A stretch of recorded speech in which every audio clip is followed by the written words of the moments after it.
আসসালামু আলাইকুম প্রিয় দর্শক, বিশ্বদিগন্তে আপনাদের সকলকে স্বাগত জানাচ্ছি। দেশ ও বিদেশের সর্বশেষ সংবাদ নিয়ে আবারও আপনাদের সামনে হাজির হলাম। চলুন দেখে আসি এখনকার সর্বশেষ সংবাদ। মধ্যপ্রাচ্যে অবস্থানরত মার্কিন বাহিনীর ওপর ইরান আকস্মিক ক্ষেপণাস্ত্র হামলা চালিয়েছে বলে দাবি করেছে যুক্তরাষ্ট্রের সেন্ট্রাল কমান্ড সেন্টকম। গতকাল মঙ্গলবার 28 জুলাই প্রকাশিত এক বিবৃতিতে সেন্টকম জানায়, ইরানের Islamic Revolutionary Guard Corps Iran থেকে একাধিক ব্যালিস্টিক ক্ষেপণাস্ত্র ছুড়েছে। তবে সব ক্ষেপণাস্ত্রই সফলভাবে প্রতিহত করা হয়েছে বলে দাবি করেছে তারা। তবে আইআরজিসি জানিয়েছে, এই ভয়াবহ হামলায় জর্ডানে থাকা মার্কিন স্থাপনাগুলোর ব্যাপক ক্ষয়ক্ষতি হয়েছে। এদিকে সেন্টকমের তথ্য মতে, ইরান নির্দেশিত ড্রোন হামলার প্রতিশোধ হিসেবে মার্কিন সামরিক বাহিনী এবং সৌদি আরবের বাহিনী ইরাকে ইরান সমর্থিত সন্ত্রাসীদের ওপর হামলা চালিয়েছে। তেহরান এখনও এ বিষয়ে কোনো মন্তব্য করেনি। এই গোলাগুলির ঘটনাটি যুক্তরাষ্ট্র ও ইরানের মধ্যে চলমান লড়াইয়ের সংক্ষিপ্ত বিরতির অবসান ঘটাবে, যা আলোচকদের আলোচনায় ফিরিয়ে আনার জন্য করা হয়েছিল। তাসনিম নিউজ এজেন্সির তথ্যমতে, ইরানের ইসলামিক রেভলিউশনারি গার্ড কর্পস আরও জানিয়েছে যে তারা হরমুজ প্রণালীতে 3টি তেল ট্যাঙ্কারে হামলা চালিয়েছে। এদিকে সেন্টকমের তথ্যমতে, যুক্তরাষ্ট্র ও সৌদি আরব পূর্ব ইরাকে একাধিক সন্ত্রাসী রসদ ও অস্ত্রাগারে হামলা চালিয়েছে। মার্কিন সামরিক বাহিনী বলেছে, ইরানের ইসলামিক রেভলিউশনারি গার্ড কর্পস এর সংক্ষিপ্ত রূপ ব্যবহার করে তারা বলেছে, গত 72 ঘন্টায় আইআরজিসি নির্দেশিত 30টিরও বেশি ড্রোন হামলার এটি একটি কঠোর জবাব।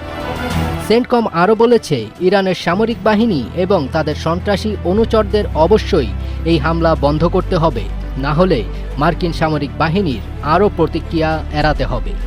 মঙ্গলবার এর আগে সৌদি আরব জানায় যে তাদের সামরিক বাহিনী দেশের পূর্বাঞ্চলে পেট্রোলিয়াম স্থাপনা লক্ষ্য করে ছোড়া ড্রোন প্রতিহত ও ধ্বংস করেছে। সংঘাত বাড়লে প্রণালী দিয়ে জ্বালানি সরবরাহ আরও ব্যাহত হতে পারে, এমন উদ্বেগের কারণে বুধবার সকালে তেলের দাম আরও বেড়ে যায়। সর্বশেষ এই হামলাগুলো ইসরায়েলি প্রধানমন্ত্রী বেনিয়ামিন নেতানিয়াহুর ওয়াশিংটন সফরের সময় ঘটে, যেখানে তিনি হোয়াইট হাউসে ট্রাম্পের সঙ্গে দেখা করেন এবং ইরানের কট্টরপন্থী হিসেবে পরিচিত মার্কিন সিনেটর লিন্ডসে গ্রাহামের অন্ত্যেষ্টিক্রিয়ায় যোগ দেন। পেন্টাগনের সাম্প্রতিক তথ্য অনুযায়ী, ফেব্রুয়ারিতে ট্রাম্পের ইরানের বিরুদ্ধে হামলায় নির্দেশ দেওয়ার পর থেকে অন্তত 624 জন মার্কিন সেনা সদস্য আহত হয়েছেন।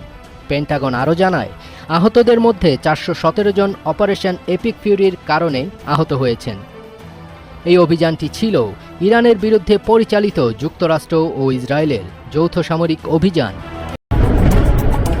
কোনো সতর্কবার্তা নয়, কোনো প্রকাশ্য ঘোষণা নয়, হঠাৎ করে আকাশ চিরে ছুটে আসে একের পর এক ইরানি ক্ষেপণাস্ত্র। লক্ষ্য মধ্যপ্রাচ্যে থাকা মার্কিন সামরিক ঘাঁটি। ট্রাম্প যখন আলোচনার আশায় অপেক্ষা করছে, ঠিক তখনই ইরান দেখিয়ে দিল তারা এখনো যুদ্ধের ময়দান ছাড়েনি। আর এই হামলাকে মার্কিন বাহিনী নিজেই বলছে সারপ্রাইজ অ্যাটাক।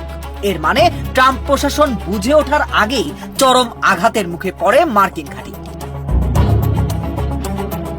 মার্কিন কেন্দ্রীয় কমান্ডের তথ্য অনুযায়ী, ইরানের বিপ্লবী গার্ড বাহিনী একসঙ্গে একাধিক ব্যালিস্টিক ক্ষেপণাস্ত্র ছুড়ে দেয় মধ্যপ্রাচ্যে অবস্থানরত মার্কিন বাহিনীর দিকে। মার্কিন কর্মকর্তাদের ভাষ্য অনুযায়ী, হামলার মূল লক্ষ্য ছিল জর্ডানে থাকা একটি মার্কিন সামরিক ঘাঁটি। যদিও কেন্দ্রীয় কমান্ড আনুষ্ঠানিকভাবে ঘাঁটির নাম প্রকাশ করেনি, তারা নিশ্চিত করেছে মধ্যপ্রাচ্যে থাকা মার্কিন বাহিনীকে লক্ষ্য করেই এই হামলা চালানো হয়েছে। সবচেয়ে গুরুত্বপূর্ণ বিষয় হলো, মার্কিন বাহিনী নিজেরাই এই হামলাকে সারপ্রাইজ অ্যাটাক হিসেবে বর্ণনা করেছে। অর্থাৎ এমন সময় এই আঘাত এসেছে যখন ওয়াশিংটন বড় ধরনের হামলা হবে বলে আশাই করেনি। তবে যুক্তরাষ্ট্রের দাবি, তাদের আকাশ প্রতিরক্ষা ব্যবস্থা সব ক্ষেপণাস্ত্র মাঝ আকাশেই ভূপাতিত করতে সক্ষম হয়েছে। মার্কিন বাহিনী জানিয়েছে, তাদের সদস্যরা এখনো সর্বোচ্চ সতর্ক অবস্থায় রয়েছে। এই হামলার সময়টাও বেছে নেওয়া হয়েছে খুব হিসাব করে, কারণ এর মাত্র কয়েক ঘন্টা আগেই হোয়াইট হাউসে ইসরায়েলের প্রধানমন্ত্রী বেনিয়ামিন নেতানিয়াহুর সঙ্গে দীর্ঘ বৈঠক করেছেন ডোনাল্ড ট্রাম্প। প্রায় 1.5 ঘন্টার বৈঠক শেষে হোয়াইট হাউস জানিয়েছিল, আলোচনা ছিল ইতিবাচক এবং ফলপ্রসূ। অন্যদিকে ট্রাম্প নিজেও দাবি করেছিলেন, ইরানের সঙ্গে আলোচনাকে সুযোগ দিতেই তিনি বড় ধরনের সামরিক অভিযান সাময়িকভাবে স্থগিত রেখেছেন। কিন্তু সেই বক্তব্যের কয়েক ঘন্টার মধ্যেই ক্ষেপণাস্ত্র ছুড়ে ইরান যেন জানিয়ে দিল তাদের অবস্থান বদলায়নি। বিশ্লেষকদের মতে এটি শুধু একটি সামরিক হামলা নয়, বরং একটি শক্তিশালী রাজনৈতিক বার্তাও।